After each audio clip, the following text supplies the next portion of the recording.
शांति।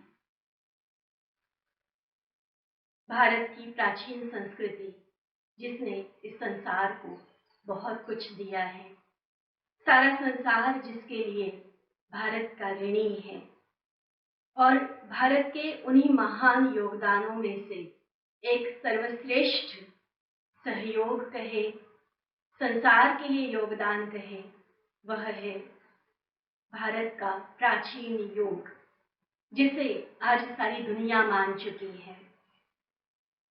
स्वयं परमात्मा के द्वारा सिखाया गया योग, जिसे सदियों पहले महर्षि पतंजलि ने अष्टांग योग के रूप में सारे संसार के सामने रखा और 2014 में हमारे माननीय प्रधानमंत्री जी ने इनिशिएटिव लेते हुए सारे संसार में इंटरनेशनल रूप से इस योग को इम्पोर्टेंस दिलाई।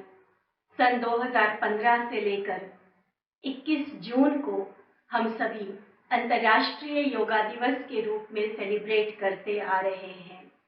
तो सर्वप्रथम आप सभी को इस इंटरनेशनल योगा डे की, अंतर्राष्ट्रीय योग दिवस की बहुत बहुत बधाई। योग क्या है? यह योग अष्टांग योग जो महर्षि पतंजलि जी के द्वारा बताया गया, इसका क्या आज के हमारी वर्तमान परिस्थितियों में भी कोई महत्व है?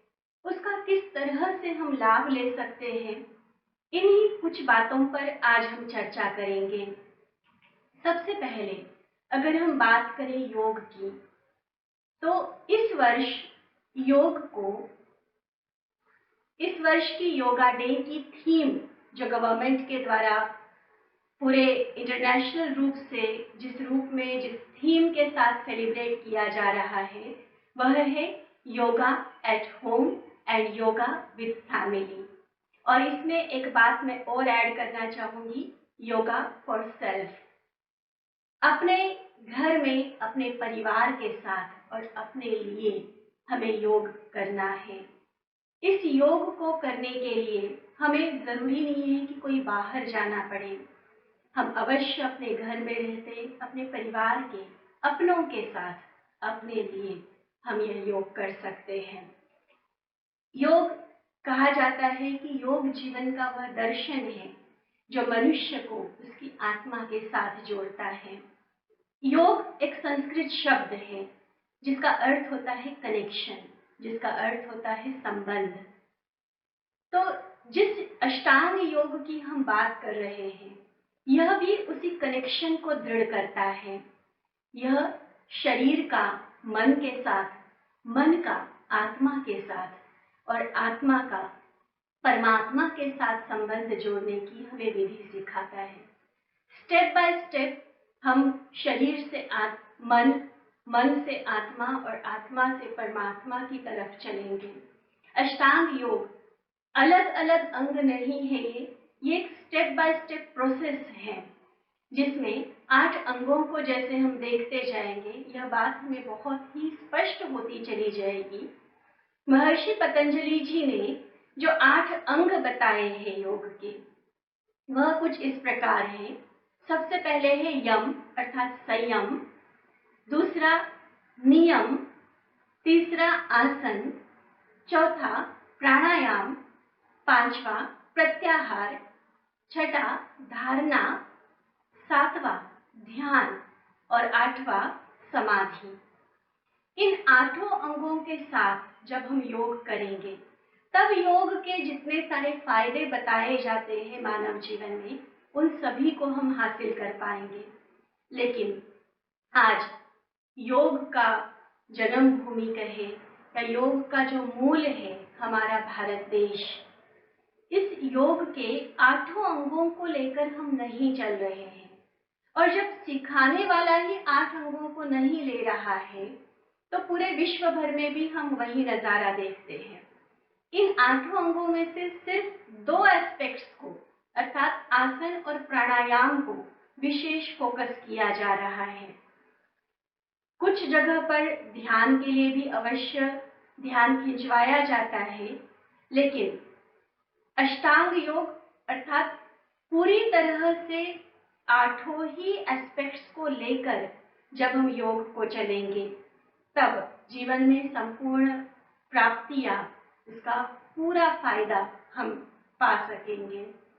ये आठों अंग हमारे जीवन की दिनचर्या से लेकर हमारे कर्म, हमारे संबंध, हमारा व्यवहार, हमारे मन के संकल्प, कैसे उन्हें एकाग्र किया जाए, कैसे हम अपने मन को एकाग्र करते हुए उसे परमात्मा की ओर स्थिर करें, कैसे उनके गुण और शक्तियों को जीवन में प्राप्त करें, इन सभी बातों को हमें सिखाता है। इन अष्टांग योग के आठों में से 4 अंग, पहले जो 4 है, यम, नियम, आसन और प्राणायाम, ये एक्सटर्नल है। इन्हें बहिरंग कहा जाता है, जिनको हमें बाहरी अपने इंद्रियों के साथ, कर्मेंद्रियों के साथ या मोटर ऑर्गन्स के साथ करना है। 5वां अंग प्रत्याहार, ये हमारे स्थूल और सूक्ष्म अंगों को अर्थात कर्मेंद्रियों को और मन को जोड़ने का काम करता है। उसके बाद आता है धारणा, ध्यान और समाधि। ये इंटरनल है, अपने मन और आत्मा से रिलेटेड है। हम एक एक एस्पेक्ट्स की आज बात करते हैं कि किस तरह से प्रैक्टिकल एप्लीकेशन इन सभी अंगों का, अष्टांग योग का हमें करना है। सबसे पहले बात आती है यम और नियम की। यम और नियम ये डूज एंड डोंट्स हैं। हमारे प्रैक्टिकल जीवन में जो विधि निषेध हमें बताए गए हैं, क्या करना है, क्या नहीं करना है, कैसे करना है, इन सभी बातों के बारे में जो हमें गाइडेंस मिलती है, मार्गदर्शन मिलता है, ये इन दोनों अंगों में है। सबसे पहला यम अर्थात संयम, इसमें 5 बातें आती हैं। अहिंसा, सत्य, अस्तेय, ब्रह्मचर्य और अपरिग्रह। पहला है अहिंसा। सिर्फ किसी को मारना ही हिंसा नहीं है, उससे तो हमें अपने आप को दूर रखना ही है, लेकिन हमारे किसी भी मन के संकल्प के द्वारा, हमारे शब्दों के द्वारा या हमारे किसी भी कर्म के द्वारा जाने अनजाने में भी हम किसी को भी दुख ना दें, यह भी अहिंसा है। इसमें हमें सभी प्राणी मात्र से प्रेम करना सिखाया है। हम जितना प्रेम खुद को करते हैं, ऐसा ही हम सभी से करें, तो हिंसा का तो नाम निशान भी ना रहे। दूसरा सत्य, सच बोलना, लेकिन जैसे परमात्मा ने बताया है, सत्यता के साथ सभ्यता भी हो। ऐसा सच जो कान खाए, कहा जाता है ऐसा सच्चा सोना जो कान काटे वो किस काम का। तो सच्चाई भी हो, वह सभ्य भी हो, वह सुखदायी भी हो। तो ऐसे सत्यता के गुण को जीवन में अपनाने की बात यहाँ कही गई है। तीसरी बात आती है अस्तेय, अर्थात चोरी ना करना। किसी और की वस्तु पर उसे पूछे बिना अपना अधिकार जताना या उसका प्रयोग करना, यह चोरी कहलाता है। और यह चोरी सिर्फ चीज और वस्तुओं की नहीं होती है। अगर हम किसी के आइडियाज चुराते हैं, किसी के विशेष टैलेंट्स को या किसी के किए हुए काम के क्रेडिट को हम खुद के लिए लेते हैं, तो यह भी एक तरह से चोरी है। इवन परमात्मा तो इतना भी कहते हैं कि आत्मा के मूल गुणों के अतिरिक्त अगर किसी की भी नेगेटिविटी देखकर, किसी का भी अवगुण देखकर हम उस अवगुण या बुराई के आधार पर कर्म करना सीख जाते हैं, तो यह भी एक तरह से चोरी ही है। तो इस चोरी का पूरी तरह से निषेध किया गया है अस्तेय के नाम से। उसके बाद आता है ब्रह्मचर्य। श्रीमद् भगवद गीता में भी भगवान ने बहुत स्पष्ट शब्दों में बात कही है, हे अर्जुन, काम महाशत्रु है। तो काम विकार पर संपूर्ण विजय, यह आज के समय की एक बहुत बड़ी जरूरत बनती जा रही है। जिस तरह से संसार में नैतिकता का पतन हम देख रहे हैं, बढ़ती हुई चरित्रहीनता हम देख रहे हैं, ऐसे समय पर संपूर्ण ब्रह्मचर्य का पालन करके न सिर्फ हम अपने स्वास्थ्य को, किंतु अपने समाज, अपने देश और संपूर्ण विश्व को एक बहुत बड़ी ऊंचाई पर ले जा सकते हैं। और इसमें पांचवी बात आती है अपरिग्रह, अर्थात लोभ वृत्ति का त्याग करके जितनी आवश्यकता है उतना ही वस्तुओं का उपयोग करना, उनको यूज करना, जरूरत से अधिक चीजों का संग्रह ना करना। तो लोभ वृत्ति का त्याग करने के बारे में यह पांचवा नियम हमें बताता है। तो यम के ये पांचों अंग विशेषकर हमें संयम के बारे में बताते हैं कि हमें किन किन बातों पर कंट्रोल करना है या कौन सी बातें नहीं करनी है। अष्टांग योग का दूसरा पहलू है नियम। नियम अर्थात हमारी हर रोज की दिनचर्या में, डेली रूटीन में कौन से कर्म, कौन सी बातें हमें अवश्य करनी है। इसमें अगेन 5 बातें आती हैं। शौच अर्थात स्वच्छता, पवित्रता। दूसरा संतोष, संतुष्टता। तीसरा तप, फिर है स्वाध्याय, और 5वां है ईश्वर प्राणिधान। पहले नियम का पहली बात जो है शौच अर्थात पवित्रता, स्वच्छता। आजकल हम स्वच्छता अभियान चलाते हैं तो एक दूसरे को भी हम सावधान करते रहते हैं। Cleanliness is the next to godliness कहा जाता है। आजकल संक्रमण के डर से भी हमने बहुत सारी स्वच्छता को मेंटेन करना शुरू किया है, लेकिन किसी डर से नहीं। जीवन का एक अभिन्न अंग के रूप में हम स्वच्छता को अपनाएं। जीवन की संपूर्ण पवित्रता, न सिर्फ बाहर की लेकिन हमारे शरीर की भी, हमारे मन की और आत्मा की भी स्वच्छता। मन में किसी के प्रति कोई मनमुटाव रखा है, किसी के अवगुणों को मन में रखा हुआ है, तो वह मन भी साफ नहीं कहलाएगा।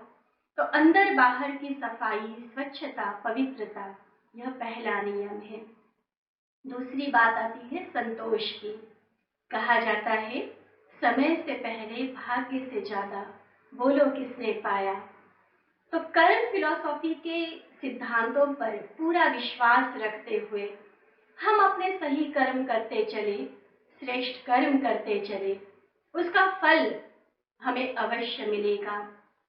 इसमें हम किसी के साथ अपने आप को कंपेयर नहीं करें, उसको इतना मिला, मुझे इतना सा क्यों मिला।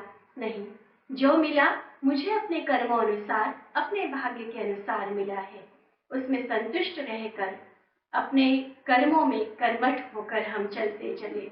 यह है संतोष का नियम। तीसरा है तप। जीवन में आज हम देखते हैं कि कई सारे ऐसे नेगेटिव लोगों के बीच हमें रहना पड़ता है।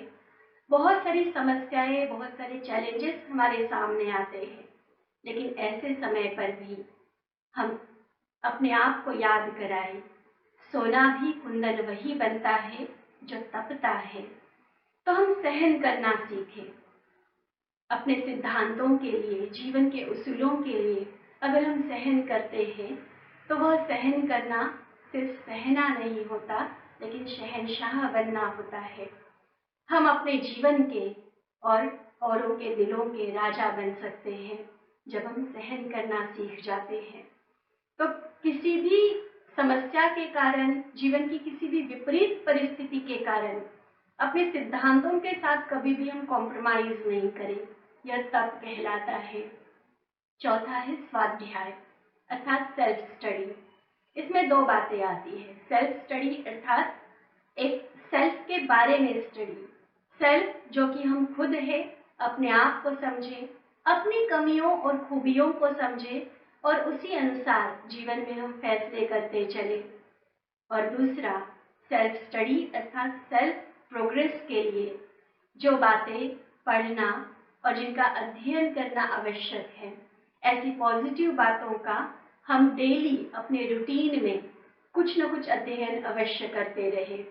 चाहे ऐसी पॉजिटिव बातों की क्लासेस हम सुने, बहुत अच्छे अच्छे लेक्चर्स आजकल हमें ऑनलाइन अवेलेबल हैं, हम उन्हें सुन सकते हैं। किताबें कहा जाता है मनुष्य का सबसे अच्छा मित्र है, तो कुछ ऐसी सेल्फ मोटिवेशन, सेल्फ इम्प्रूवमेंट की किताबें हम पढ़ें। तो ये है स्वाध्याय, जिसमें हम स्व का भी अध्ययन करते हैं और स्वयं के उन्नति के लिए भी अध्ययन करते हैं। और पांचवी बात, कहने में शब्द थोड़ा सा कठिन लगता है, ईश्वर प्राणिधान, लेकिन इसका बहुत सुंदर अर्थ है कि जो भी कर्म हम कर रहे हैं वह ईश्वर को अर्पण करके चले। करन करावनहार वह परमात्मा और हम सिर्फ निमित्त हैं। कर्तापन का भाव या अहंकार के त्याग की बात इसमें आती है। जब हम अपने कर्मों को ईश्वर को सौंप कर चलते हैं तो उसके लिए रिस्पॉन्सिबल वही हो जाता है और हम बहुत हल्के रूप से ट्रस्टी होकर हर कर्म को पूरे सिंसियरली करते चलेंगे और उसके कर्म फल की हमें चिंता नहीं रहेगी। तो नियम की यह पांचों बातें हम सभी समझ ही गए होंगे। साथ ही तीसरी बात आती है, अब दिनचर्या, कर्म, व्यवहार, इनसे और थोड़ा सा हम आगे चल रहे हैं। तीसरा अंग अष्टांग योग का जो बताया गया वह है आसन। आसन का सिंपल सा मीनिंग होता है सुखपूर्वक स्थिति में बैठना। अपने आप को, अपने शरीर को, अपने शरीर की कर्मेंद्रियों को साधने का यह अंग है, यह पहलू है अष्टांग योग का। इसमें हम अपने शरीर को एकाग्र करने की कोशिश करते हैं, उसे जैसे हम टिकाना चाहे उस पोजीशन में, उस स्थिति में टिकाने की कोशिश करते हैं। मेडिकल साइंस के हिसाब से इसके बहुत से हेल्थ बेनिफिट्स हैं, जिसे बहुत सारे योग गुरु, योगा कोच हमें बताते रहते हैं, इसलिए इसके बहुत विस्तार में मैं नहीं जाऊंगी, लेकिन सिर्फ हम यहाँ इतना समझें कि आसन अर्थात शरीर की कर्मेंद्रियों को कंट्रोल करके उसे एकाग्र करने की विधि आसन कहलाती है। और चौथी बात यहाँ आती है, अष्टांग योग का चौथा अंग वह है प्राणायाम, जिसमें श्वास और प्रश्वास, श्वास लेना और श्वास छोड़ना मनुष्य जीवन की एक बहुत जो नेचुरल प्रोसेस है, उन श्वासों की गति पर हम अपने आप को फोकस करते हैं और धीरे धीरे वह श्वास और उसके ऊपर हमारा मन हम एकाग्र करते चले जाते हैं। अष्टांग योग का चौथा अंग प्राणायाम और पांचवा अंग प्रत्याहार, ये दोनों एक दूसरे से रिलेटेड हैं।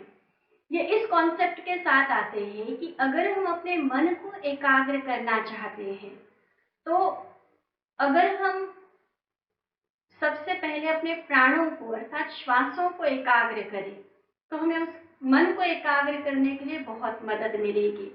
और इसी कॉन्सेप्ट, इसी संकल्पना के साथ अष्टांग योग के चौथे अंग में जहां हमें प्राणायाम सिखाया गया, वहीं उसके नेक्स्ट अंग अर्थात पांचवें अंग में हमें श्वासों के फोकस के साथ साथ मन पर फोकस करना सिखाया गया।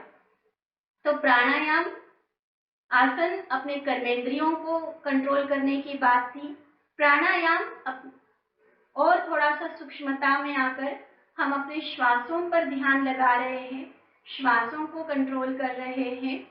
और पांचवें अंग में स्थूल से सूक्ष्म अर्थात कर्मेंद्रियों से हम श्वास पर आए और फिर सूक्ष्म से और सूक्ष्म में अर्थात श्वासों से भी हम मन पर अपने आप को एकाग्र करते हैं।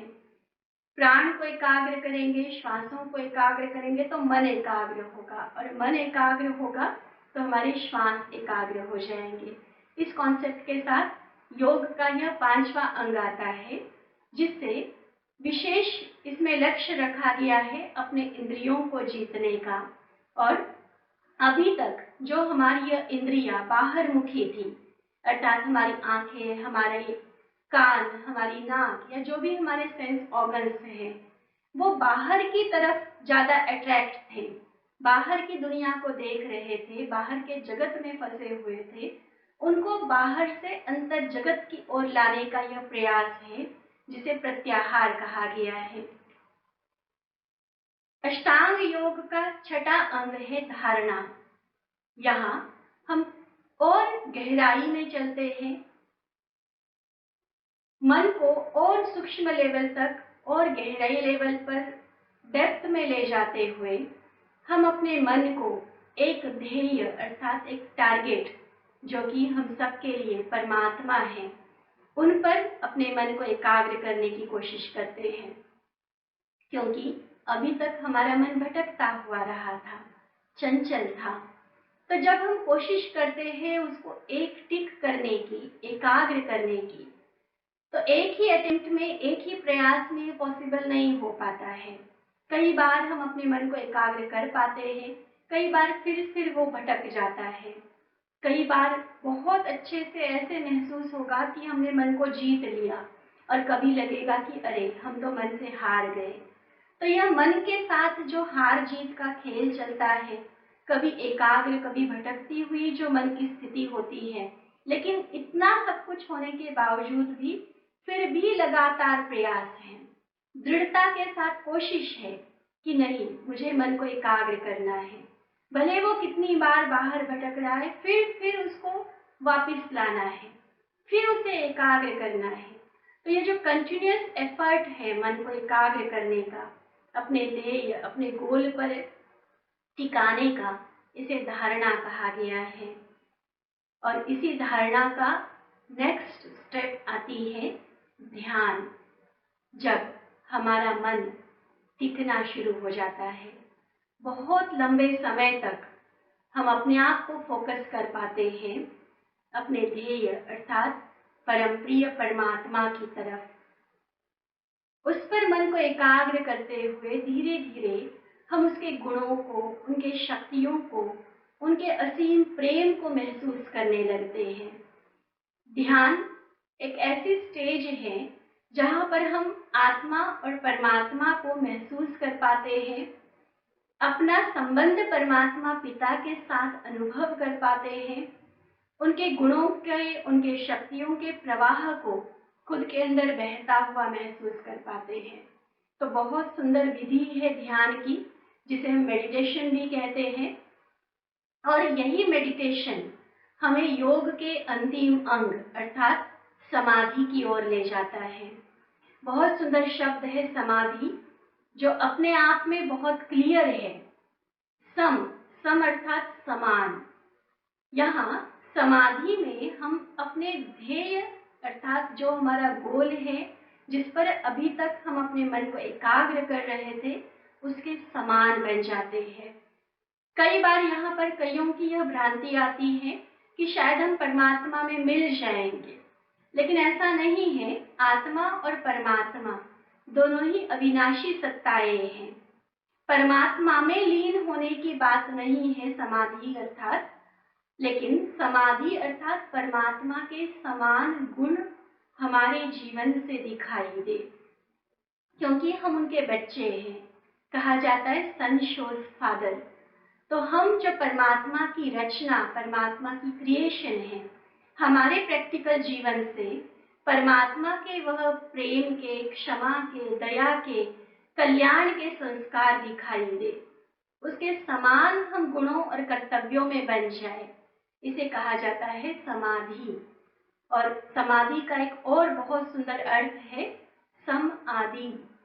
आत्मा आदि रूप में अर्थात परमात्मा के घर से इस संसार में शुरुआत में, आदि में जब आई थी, तब वो जैसी थी, उस ओरिजिनल रूप की ओर हमें अपने आप को वापस लौटाना है। Return to your original self, that is samadhi. परमात्मा ने जैसे हमें बना के भेजा था, जिस पॉजिटिव गुणों और कर्तव्यों के साथ, जिस पॉजिटिव पर्पस के साथ हमें यह जीवन दिया गया था, जीवन को उसी अपने आदि अर्थात संपूर्ण पवित्र, संपूर्ण पॉजिटिव रूप में जीना, यह है समाधि। समाधि जीवन का अंत नहीं है, समाधि जीवन जीना है बिल्कुल उस तरीके से जिस तरीके से जीने के लिए परमात्मा ने हमें इस संसार में भेजा है। तो योग के इन 8 अंगों को समझते हुए हम सभी को यह बहुत स्पष्ट हो गया होगा कि अष्टांग योग जो आज से कई सदियों पहले हमें सिखाया गया, आज तक भी वह उतना ही हमारे जीवन में एप्लीकेबल है, बेनिफिशियल है। आप सभी से मेरा यह ज़रूर निवेदन होगा कि इस योगा डे पर सभी जगह बहुत सारे प्रोग्राम्स होंगे, बहुत सारे योग की इम्पोर्टेंस बताई जाएगी प्रशासन के द्वारा, सरकार के द्वारा, योग संस्थाओं के द्वारा। योग को प्रमोट करने के लिए जितने सारे कार्यक्रम किए जाएंगे, उनमें से जितने का भी आप लाभ लेना चाहे अवश्य लें। उसमें आसन, प्राणायाम और ध्यान की जो बातें की जाएंगी उसे तो अपने जीवन में अपनाएं ही, लेकिन जैसे कहा जाता है कि अधूरा ज्ञान खतरनाक होता है, वो अधूरी ही प्राप्ति कराएगा। तो अगर हम जीवन में संपूर्ण प्राप्ति करना चाहते हैं, संपूर्ण लाभ हम योग का लेना चाहते हैं, तो योग के इन 8 ही एस्पेक्ट्स को, इन 8 ही अंगों को हमें जीवन में अपनाना होगा। यह कोई बहुत मुश्किल बातें नहीं है। कहते हैं जहाँ चाह है वहाँ राह है, जहाँ दृढ़ संकल्प है वहाँ हर मंजिल हासिल हो जाती है। थोड़ा सा खुद पर अटेंशन देने की बात है, थोड़ा सा खुद को अपना लक्ष्य क्लियर करने की बात है कि हम जीवन में क्या चाहते हैं। जो चाहते हैं अगर वो हमें पाना है तो अवश्य पूरा पाना है, तो प्रयास भी पूरा होना चाहिए। कहते हैं शरीर से प्रेम है तो योगासन करें, सांस से प्रेम है तो प्राणायाम करें, आत्मा से प्रेम है तो ध्यान करें, और ईश्वर से प्रेम है तो समर्पण करें। योग हमें इन सभी चीजों के बारे में सिखाता है, बताता है। अब आवश्यकता है समय को पहचानते हुए योग के संपूर्ण लाभ को जीवन में प्राप्त करने की। हमारी यही शुभकामना है संपूर्ण ब्रह्मा कुमारी परिवार की तरफ से, ब्रह्मा कुमारी बहनों की तरफ से, कि इस इंटरनेशनल योगा डे पर आप सभी योगा के इन 8 ही अंगों को जीवन में अपनाते हुए संपूर्ण स्वस्थ बने, खुशहाल बने और श्रेष्ठ जीवन के अधिकारी बने। इस योगा डे पर विशेष 21 जून को ब्रह्मा कुमारीज के अंबाला कैंट शाखा द्वारा भी एक लाइव प्रोग्राम प्रस्तुत किया जाएगा शाम के समय 5:30 बजे, जिसमें अंबाला के बहुत सीनियर अनुभवी योगा कोच, फिटनेस ट्रेनर और राजयोग शिक्षिका हमारे समक्ष उपस्थित होंगे। वह सभी अपने अपने विजडम को, अपने अनुभव युक्त रत्नों को हमारे साथ साझा करेंगे। तो फिर से आप सभी के प्रति स्वस्थ खुशहाल जीवन की शुभकामनाओं के साथ ओम शांति।